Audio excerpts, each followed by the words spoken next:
Hello everyone, and welcome back to DMG. Now, it's a couple days after I made the build videos for each of these, and I just want to say a bit more about them.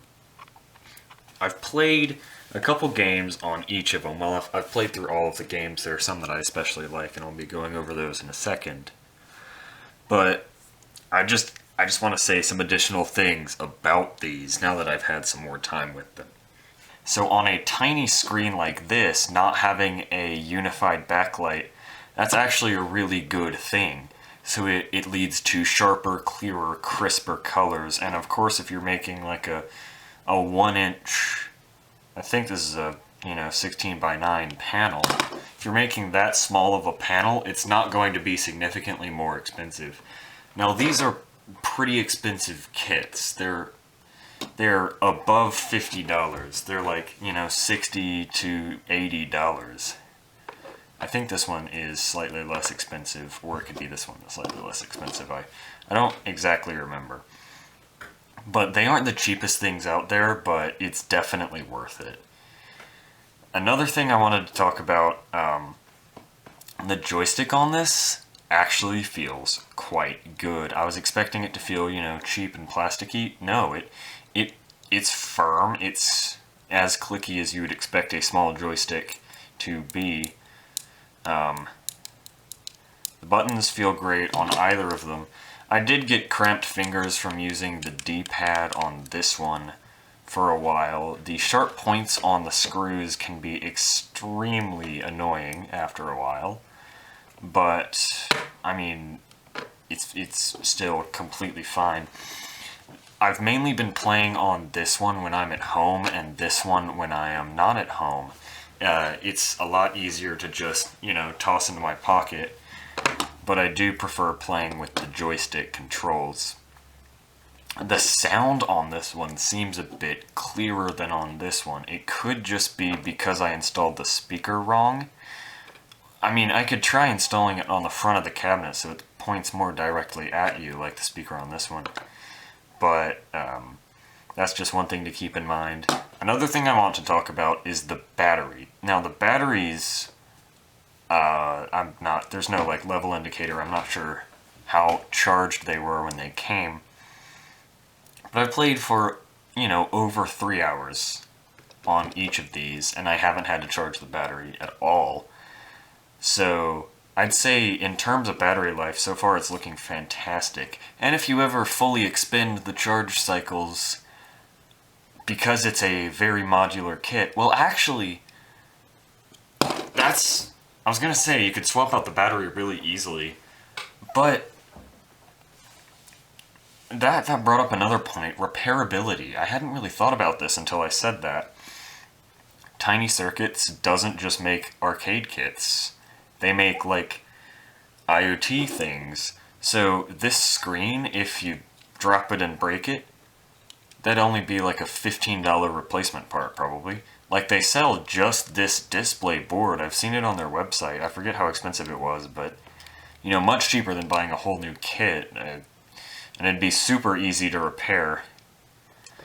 But yeah, overall, I just think the build quality and the overall execution of these is great. Now, the actual space, I will say, I don't recommend buying the preloaded SD card. It's like $10 for an 8 gigabyte card. And if you download all of the games and put 2 hours of video, it does not exceed 256 megabytes. I'm going to include a link in the description, not a paid promotion, but for $10, well, a little over $10, it's like $11, you can get a 6-pack of 256 megabyte cards, and I think that would make more sense, because if you're buying multiple of these kits, you don't really need to do that. Or, like you don't need to spend that much money on a high capacity card of which you're going to use almost none. Still waiting for the SD cards to come in, so I'm just using a 4 gig card and swapping it between them. Because I repurposed the 8 gig card thinking, Because, oh yes, and that's another thing. You don't even need to buy the card. You can just download the games from the website. But here we go. I'm going to show you some of my favorite games. I believe this is... Yeah, that's visible enough. Sort of. Okay, first is Flappy Birds. It's Flappy Bird. Okay, sorry, that isn't coming well across on the camera, but, you know, it's a good one. Oh yeah, only complaint really is I haven't found a way to switch games. That's not what I meant to do. I haven't found a way to switch games without turning the console off and then back on. So it comes with some good stuff. It comes with 3D demo. There's not really much to do in this game that I found. It looks a lot like Wolfenstein. But yeah, I mean I wouldn't think it would be too far-fetched to say that this is Tiny Wolfenstein. Like the original 90s version. You've got what appears to be a small gun, and you can pew-pew. So that's more of a demo than a full game. Then we've got Driver Demo, again more of a demo than a full game. But you know, it shows how car games could theoretically be developed for this system. And it's it handles games extremely well. Like I haven't noticed any slowdowns or anything. Okay, next game. This is one of my absolute favorites. Well, actually Tiny Brick, how about that? We'll cover that first. It's your traditional, you know, Atari Breakout kind of game.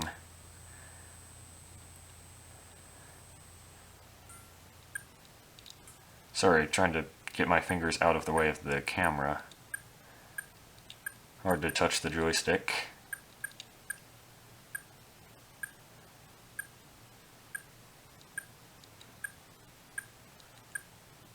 You know, it's your classic, you know, Breakout kind of game. I think the next couple I'm going to play on the Pocket just to kind of demonstrate the sound and feel.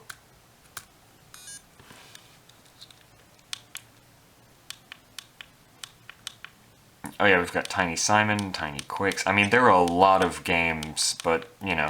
Oh yes, this one. Super O Team, Super O Them, I don't know which one it is, but... Yeah, this speaker is quite loud. It's a Super Mario Brothers kind of game. Gotta watch out for the birds. Let's see, another one that I really loved. Oh, Cutie Critters. It's like a Candy Crush kind of game. There's not really another game that I know of that I could compare it to, but you know, you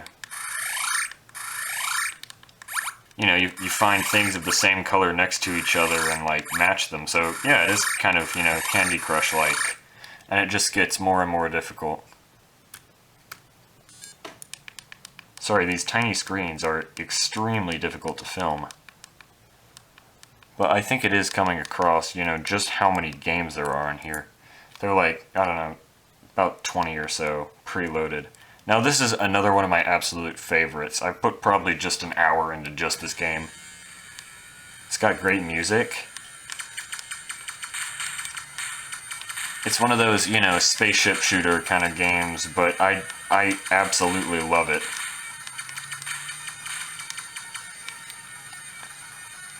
Then you've got a button that just like blows up everything. Then I think final game that I want to demonstrate is Tiny Tris. Here we go. The music is absolutely fire, and it's everything you would expect from 1-inch Tetris.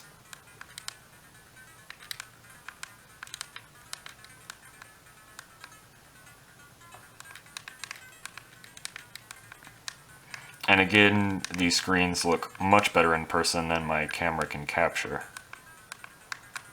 I don't quite have the budget for higher-end video hardware. That's you know, if I ever become a monetized channel, that's really the first thing I'm gonna do with that. Hopefully buy some cameras that don't look like, you know, footage from the Civil War. This is another game that I've already put a lot of time into, and I feel like I'm just gonna waste more and more time on it. But while I'm, you know, oh, that was awful. But while I'm Tetrising, I'll talk, okay. Sorry, I can't focus on game and talk at the same time. So, one of the things that I wanted these for was my own game development. I've dabbled a bit into the Arduino space. I've made simple Arduino programs with the classic little, you know, I forget what the processor is called. The only thing that comes to mind is 8088. That's not right at all. ATmega, those little, you know, ATmega processors. You know, simple circuits like LEDs. I've made little clock circuits with the little, like, with little 7-segment LEDs. I've made clock circuits, that sort of thing. But I wanted to get more into, you know, pixel mapping, that kind of thing, creating sprites. And I've done sprites in the basic programming language.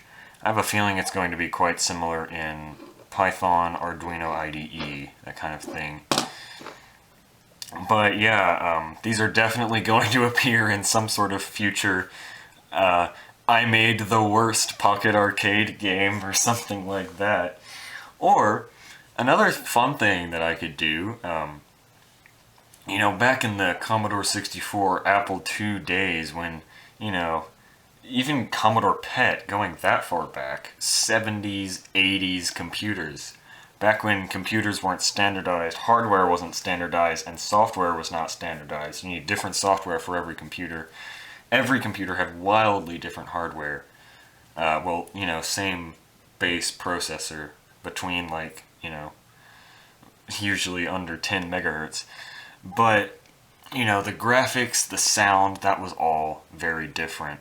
So people would create demos to just see how far they could push these computers that really shouldn't be doing any of that, weren't designed to be doing any of that, but, you know, it's just fascinating. However, it would be really cool to, you know, create some of those demos, see just what I can do with these systems.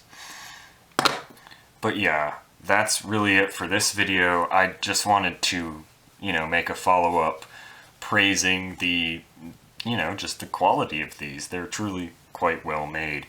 But yeah, that's it. Thank you everyone for watching, and see you next time.